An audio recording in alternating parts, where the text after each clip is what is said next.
Okay, so now we're doing lecture 3. So this is sort of like competitive equilibrium stuff, whatever. Okay, so competitive equilibrium, there's like a definition for it, like an official definition, and this is it. So it's a set of endogenous. Endogenous means that these are determined by the model. So like things that you like sort of like discover, like oh, like the model determines what the values of these are, like depending on like how the equation is, whatever. And these endogenous quantities are the consumption, leisure, how much you work, how much work is workers demanded by the firms, the taxes, income, like production, I mean, and then profits. And the prices are wage. And these are such that given exogenous, so like other outside factors, which are the government thingy, the capital, which is fixed. The government thing, like the government spending is fixed, capital is fixed. The total amount of hours that you have in a day is fixed. Also, the Z, the total productive activity, is like fixed or sort of like given, like basically. Like these are given, and these are things that are all sort of like changing, like depending on, how you do certain things, blah, blah, blah, whatever. Like, for example, if I were to increase T, this pi would, whatever, anyway. Anyway, such that given the exogenous, so these guys, thingies, the following conditions are satisfied. So first is that the consumer will solve their problem. So the consumer's problem is how much C and how much L do I need to consume, like how much consumption and how much leisure do I want. And so this is like their solution given that they know the wage that they get, the pi that they're paid, and the T. And like in addition to this, we already know what the H is. So like, given that you know that C equals W, H minus L plus pi minus T, all these things are satisfied. Like we know all these things. Like all these things are necessary to figure out what C and L are. Okay. Second is that the firm solves their problem of how much they want to hire. So the labor demanded. And then with that, their profit is pi and their output is y. And given a wage, like an outdoor, like sort of like thingy wage of W. Another thing is that the labor market clear, so the labor that is supplied is equal to labor that is demanded by the firms. The government budget constantly satisfies, like the government expenses equals to taxes that they take. And the 5 is that the total income is equal to consumer consumption plus government consumption. Okay, so we have so we have like a few things that we have to go over. So first we're gonna add in the idea of a PPF, so a production possibilities frontier. So usually a production possibilities frontier is like, I'm pretty sure it's like this. You have like two inputs, like input A, let's say the input A is like capital, and then input B is like labor, so N. And basically it's like what combinations, like for example, this could be like 1K and like 10N, and this could be like 10K and like 1N. Like anyway, what combinations of the different outputs do you need to produce like a certain number of output? Like for example, like let's say it's like y equals 20 or whatever. So like to produce y equals 20, you can either have like 1 labor and 18 capital, or you can have 10 labor and 1 capital, so like 1 machine. So that is what a production possibilities frontier is. And the weird, right, so I guess another thing, like a production possibilities frontier, I guess you don't only have to do it from like thinking about two inputs, because assuming that one input is fixed, so like in our diagram, like in our like assumptions, K is fixed, which means that the only thing that actually affects how much you produce is N. So instead of like drawing it like this, we would draw it like this, where we just have like, Y at the top and N at the top, and it'll just be like how much would you be able to produce with like different levels of N. And that's just sort of like how the production possibilities, like how much can you produce. Another, so cool thing, I mean not a cool thing, but just like the thing is that like the slope of this line, the change in Y over the change in N is actually the MPN. And so that's one thing. Another thing is that the slope of a PPF is marginal rate of transformation. The marginal rate of I'm in a thing right now. The marginal rate of, I'll do that.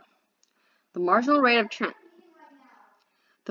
transformation is basically okay, cool. So the marginal rate of transformation is to produce one good, how much of another good will we need to give up?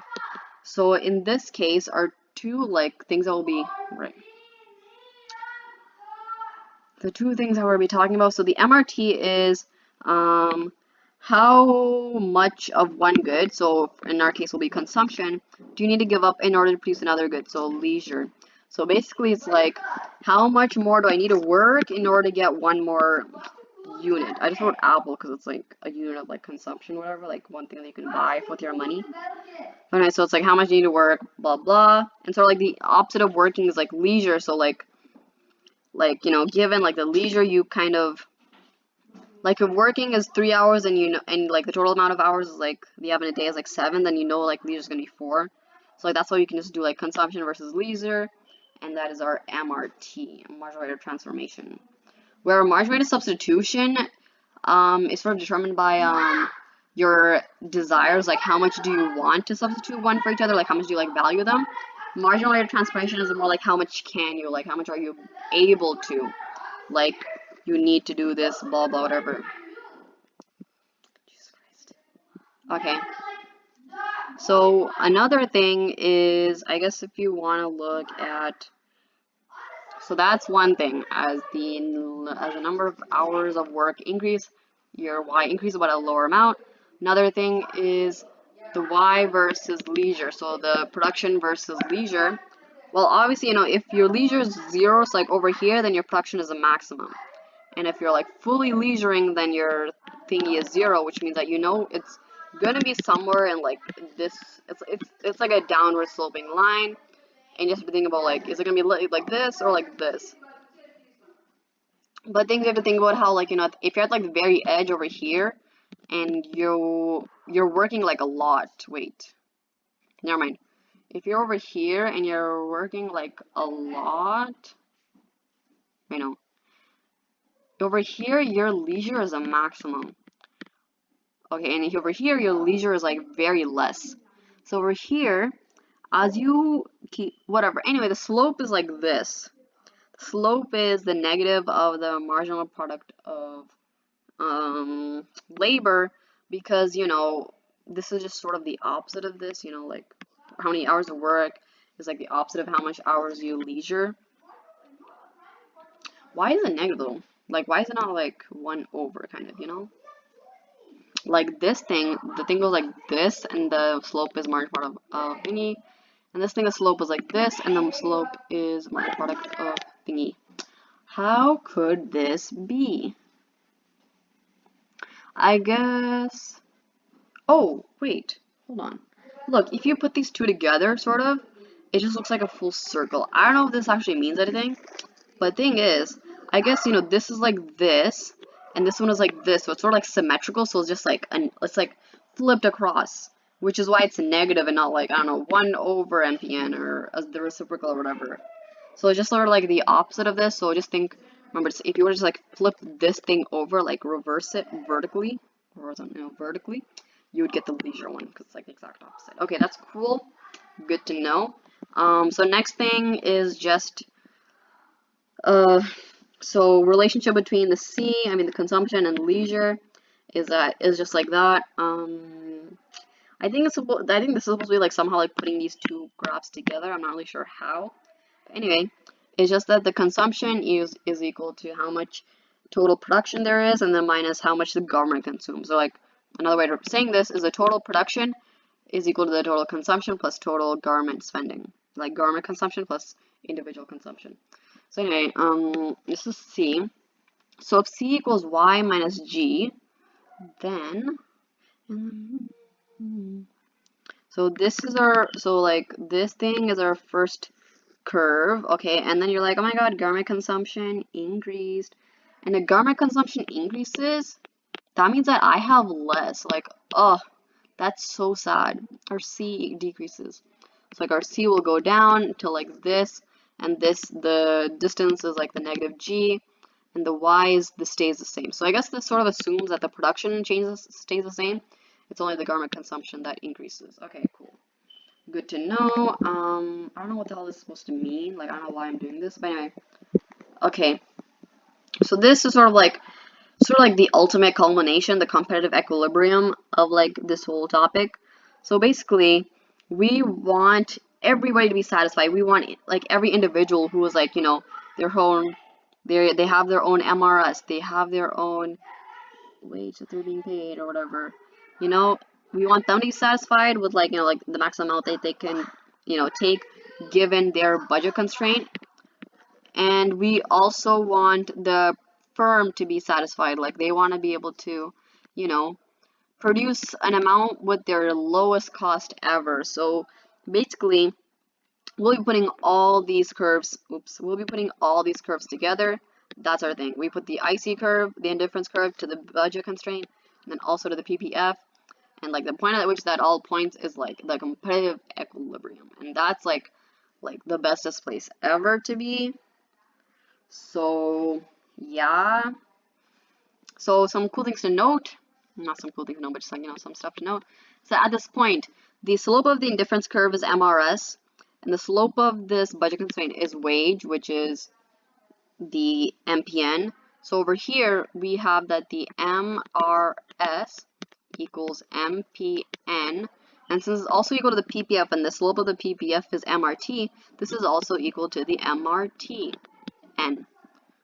So we have a whole bunch of things that are just like equal to each other. So basically, in equilibrium, so like right here, MRS equals MRT equals MPN, and you know, which equals to wage. So it's just like a cool like triple thing, whatever. All the slopes of everything are like the same, so it's nice. Yeah, I don't know if there's like more to do here. Like, seems like it's like nice, whatever. Anyway, so Pareto optimality, whatever. Anyway, this means that Pareto whatever. If you are at this position, like this, like if this is this means that at this point the resources are allocated in, oh crap, what the hell did I do? Allocated in the most economically efficient way. Like at this point, to make somebody better off, you must hurt someone else. So, like before this, there's a thing called Pareto improvement, I think, or bettering. I think it's probably improvement, where basically like you can make somebody better off without hurting anybody else. So you keep making them better off, you keep making them better off, you keep making them better off. But then at some point, which is the Pareto optimality, if you were to make this one guy better off, you'd like hurt somebody else. So it's like Pareto optimality is like the best option. Like you're maximizing efficiency and all that stuff. So there are two fundamental theorems of welfare economics. The theorems are so kind of dumb, like I don't even know what they are.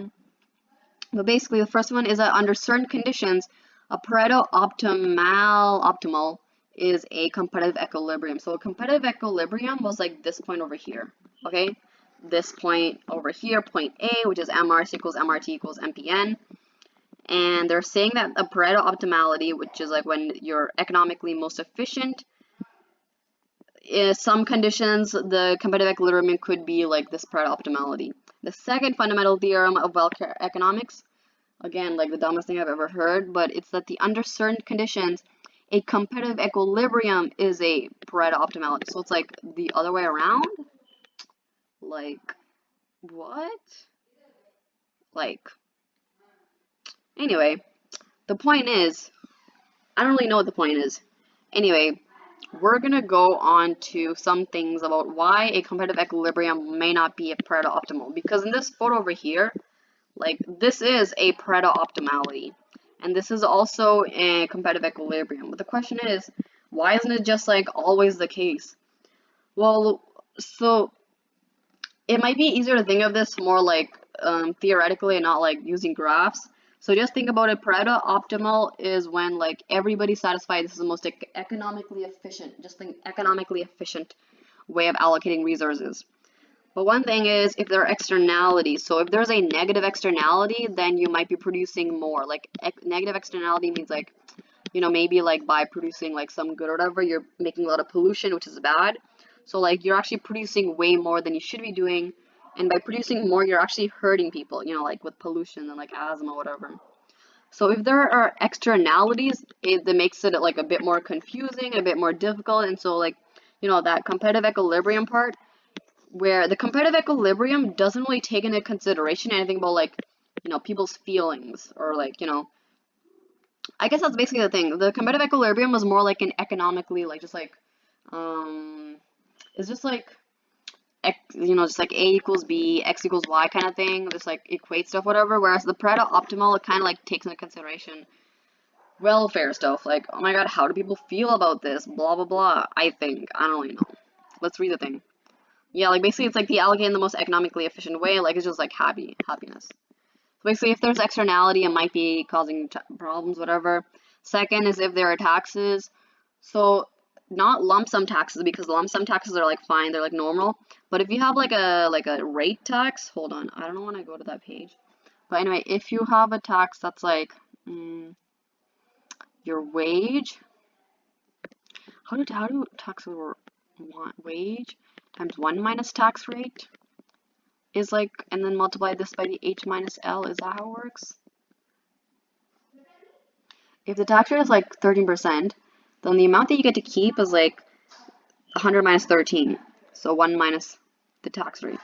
Then multiply that by the wage is how much you get from each, you know, from each like wage you get. Okay, this is correct.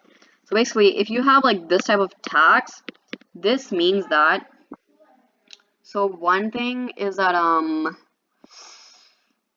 when you are working, hold on, marginal rate of substitution. Okay, hold on, MPN is equal to the wage, right? MPN is like Y marginal product. All right, so if Y equals Z, K, F, K, N, and you want to find out the MPN equals, and you're going to equate that to the wage, and that's where the point that the firm like gives you the, assume that this is the point, like this is the wage that the firm gives you, okay? The firm gives you like this MPN amount, whatever, blah, blah, blah. Now, if you have an issue where instead of getting, right, this is what the firm decides to give you, or whatever, okay? But the problem is, you don't actually keep that entire wage. You have to give away like 1 minus T. You have to give away T of it, so like WT is how much you give away, which kind of sucks because you can't really keep it. And as a result, even though the firm is like, yo, I am maximizing my profits by giving you this thingy, as a consumer, you're being hurt because instead of like, you know, your consumption being like W, H minus L plus pi minus T, it's, I mean, minus T plus let's pi, you're actually like having to like reduce that by like 1 minus T. So it's kind of like your wage is 1 minus T, whereas for them it's just W. And for them, they don't really care, but like you're like getting less of it, and it's like, oh, it's so sad. So it's just like, sort of like, it just makes you sad. Like that's just how you gotta think of the Pareto Optimality. It's just sadness. Another thing is monopolies. So monopoly, oh, not it. I keep clicking the eraser. So another thing is that with monopolies, so one of the things with the Pareto Optimality and like one of the things with like the competitive equilibrium is that it has to be like a perfect, I'm not a perfect, it has to be a competitive market. You know, it's literally called a competitive equilibrium, right? But the thing is, if it's a monopoly, as in like the firm could like set their own prices and they have control over everything, it's not like they could charge very high prices and you're very sad. So it's like, aw, so sad. So you can't really get that Pareto Optimality, okay? Whatever. Anyway, there are like some conditions for like Pareto Optimality. There's like 3 things. One is that, like, not one of that. Pareto Optimality, the way you think about it, is that it's social planner, and a social planner is somebody that like is a like an economic like sort of like economic god, I guess. That sort of like allocates all resources in a way that's like that maximizes efficiency. So it's like a social planner that takes into consideration all the constraints you have, so like the wages that you have to pay, the budget constraint that the people have, and like the production that you have to do. And then they also give a good good consumption and good leisure to the people. And this social planner, so like this economic god, also, damn it, there was one more thing and I forgot what it is.